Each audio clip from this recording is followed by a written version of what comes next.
Good day. This is part 2 of What is Gang-Stalking. If you want to check out part 1, then just check out, it's either up here or up here. And that'll let you know a little more about what happened to me a bit and what gang-stalking is. I wanted to start out this video to confront an issue that's going on. And I notice in a lot of situations happens around topics that are conspiratorial in a sense, is that you'll have a whole bunch of videos on YouTube that just discredit it as if it's 100% unreal, and they show the most crazy people as examples, and this is how you gaslight an actual thing that's happening. So anybody that's convinced that this is 100% unreal and doesn't happen, here, have a take a look at this video here.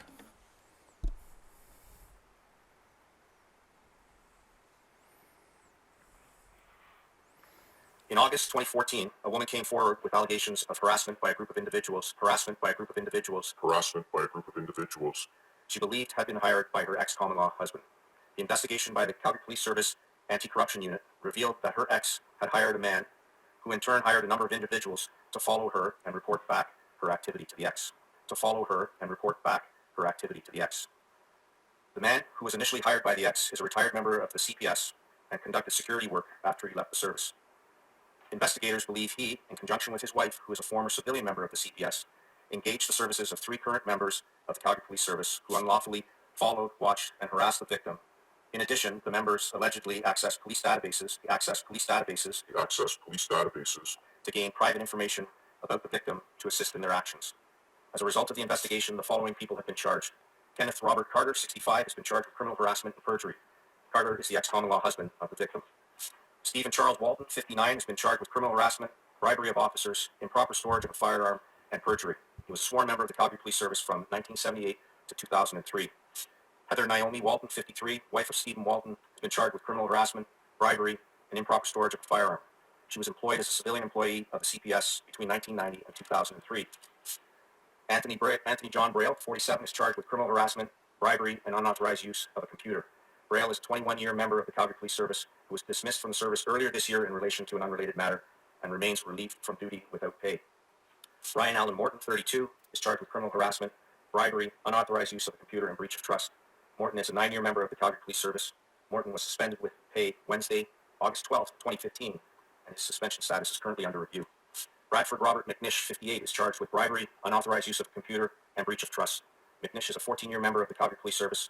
McNish was suspended with pay Wednesday, August 12, 2015. His suspension status is currently under review. Professional Standards Section investigation will proceed upon the conclusion of the criminal process. It's a sense of betrayal that officers feel. They uphold the public's trust at the highest level, and whenever that's eroded, it feels personal. And I can tell you that there are about 1,500 calls that are going to be answered today. 850 of them we're going to have officers attending, and each one of them go out there to do their very best. And that betrayal runs deep. So as you can see, there is reasons why people connected to these dark networks can use these tactics to discredit somebody or to make somebody fearful so they don't go through with legal action against another person or company. And so you can see why people would use this tactic. And you can also see that this is a real tactic. Or another question people would ask is, why would I be targeted for gang stalking? I've been in many meetings with multi-million-dollar companies and even billionaires like this Lori Venning, and a ton of people changing their lives from the plant medicines that I create. And these plant medicines are the saving grace in this world. Anybody that's bought the propaganda that cannabis isn't the magical medicine that it is doesn't understand what it is. You have bought propaganda. Why would powerful people want to squash somebody like me? Especially people that are affiliated with pharmaceutical companies like Lori Venning, which, by the way, I found out has papers. He was involved in the Paradise Papers, which is one of those releases, those whistleblowers release a bunch of documents where corrupt people hide money overseas. These are little evidences of these dark networks paying money to each other to in their gang networks. We haven't lived under true capitalism. We've been living under a cartelism and an underground network of billionaires and millionaires and all these companies pushing towards a certain agenda and narrative. And as we've known forever, that plant medicine people have been attacked and gaslighted and witch hunted, and because these are dissonants. People like myself are fighting against their plan to turn us into these transhumanist beings that are run by and taken care of by the government. When we can take care of our own health, as a person like myself and many people I know that take cannabis properly do, you don't have to be paying all these money to the pharmaceuticals, and you realize that this is the better path. And you'd realize that cannabis, like the cannabis I provide, is not the same cannabis that everyone thinks is the psychoactive cannabis. It's cannabis you can take every day. It's preventative medicine. And not only that, is they've squashed all cannabis medicine in Canada. They just deleted real cannabis medicine. All you can get is isolates and distillates now, which are far from the traditions that God gave us this plant for. So here's a little video you should watch, and if you don't believe that plant medicine practitioners are being targeted, and why would anything be different in this story than what's going on right now? Here's this little video. Rockefeller needed a way to eliminate the competition, to create a monopoly in medicine, as he had done with oil. And so, he went to his good friend, Andrew Carnegie, another robber baron, who had gotten rich through his monopoly of the steel industry, and, incidentally, one of the country's leading eugenicists. Together, the two men hatched a plan to take over American medicine. From the cover of the Carnegie Foundation, they would send a man named Abraham Flexner around the country to report on its medical colleges and hospitals. After visiting all 155 medical schools existing at that time in the US and Canada, he completed the seminal Flexner Report in 1910. Following the directions of his employers, Flexner called in his report for a total restructuring of the American medical system, most specifically for the pushing aside of natural and traditional remedies in favor of Rockefeller pharmaceuticals. The report even specifically mentioned the eradication of dissonance, appropriately since this is exactly what happened. Almost immediately after the report was issued, medical schools teaching things like naturopathy, homeopathy, electromagnetic field therapy, and so on, were told to drop these things or close.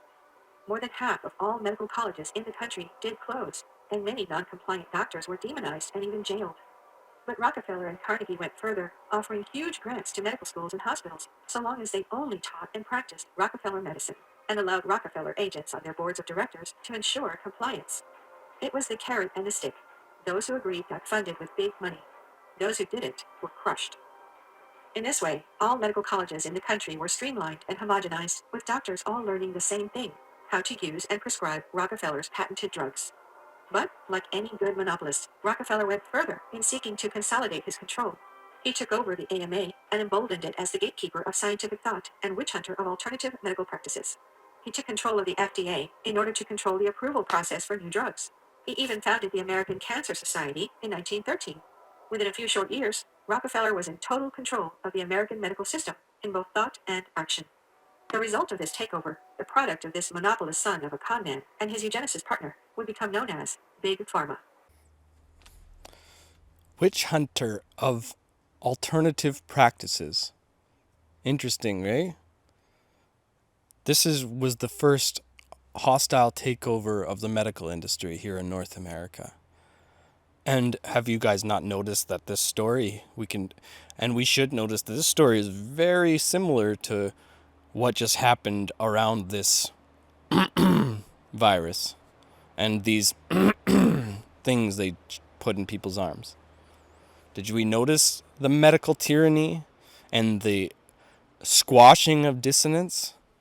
Well, let me tell you another thing. There's studies that have come out that CBDA, which is the life force plant, that's not isolates or distillates, that's the plant right from the ground, without decarboxylation, is blocking virus cells in the body. Okay? So what we're going into times of pestilence. If we're going to see all of these people moving up into Europe, and we're going to see true sicknesses come through in the next 10 years potentially. And these people know that, and they don't want people to rise up that are able to stop viruses from entering the cell. That's a big thing. And also they're talking about CBD decarboxylated and all the cannabinoids together, the full spectrum, which is what we do in Melatonin and nobody else does, is it helps with vaccine injury, okay? And it helps get the inflammation down to help detox the spike protein. These are things that are coming out about this. And why would they squash somebody like me? Well, there you go. What is stalking? It's continuous, repetitive action towards an individual in a threatening manner. You know? And I had people right outside my camera range spitting chewing tobacco just to let me know that he was stalking me right outside my camera range. My dog poisoned. You know, people following me around and just like trying to scare me and weird things like that. I had trucks waiting at the bottom of my driveway, and then when I came down the driveway, I chased after them. They shot off so fast that I just pulled away. And that happened to me multiple times. When that police officer came onto my property this year by himself for a mental health check on me, I knew that I had to out these people's names to protect myself. Because I stopped that police and I told him, don't take another step. There's a threat against my life. And he turned around. You know why he turned around? Because I was with Melanie at the time. And they deleted my camera footage by going into my lab after that. The police are connected. As you saw in that story, the police are where they can get all this information, where they can get into your phones, all the crazy stuff that they knew about us, the stuff that Lurie Venning knew about us, that is unreal. That wasn't because we were channeling the same ideas, which he wanted to pretend we were. That is because he knew everything about us because they were stalking us. And that's how they do it, through our phones, through our emails, through the things. And when you're working with these corrupt entities, how corrupt governments worked is holding out a wing to all the cartels that are holding their power and dominance. And unfortunately, the RCMP and like Nelson Police, and it seems like a lot of these ex-police force people, we have to be very careful with, because they're the ones that know about all these gangs. They're the ones that can be like, we know how to deal with this. I'll get the right people together. Unfortunately, like I said in one of my last videos here on maternal love, I'll put the connection here if it allows me to, is that my father doesn't want to talk about anything. So that's quite unfortunate, you know. So, you know, I'll that's what the last video I was kind of excited because he had agreed to talk on some of this stuff. And then as we started to talk on it, he got uncomfortable and decided, no, I don't want to talk on it. You know, this government and these pharmaceutical companies have been stalking unique people as from very young ages. They've been teaching ideas to the masses that pathologize unique people. One of the big things I could say is so pathological that our government still does is gives people Adderall, which is just a government speed that they make, to little children, grade 3, like they did to me. I cheeked it and spat it out because I was just not having it. I'm glad I was such a little rebel back then. But they were trying to burn me out on drugs so I would just follow, right?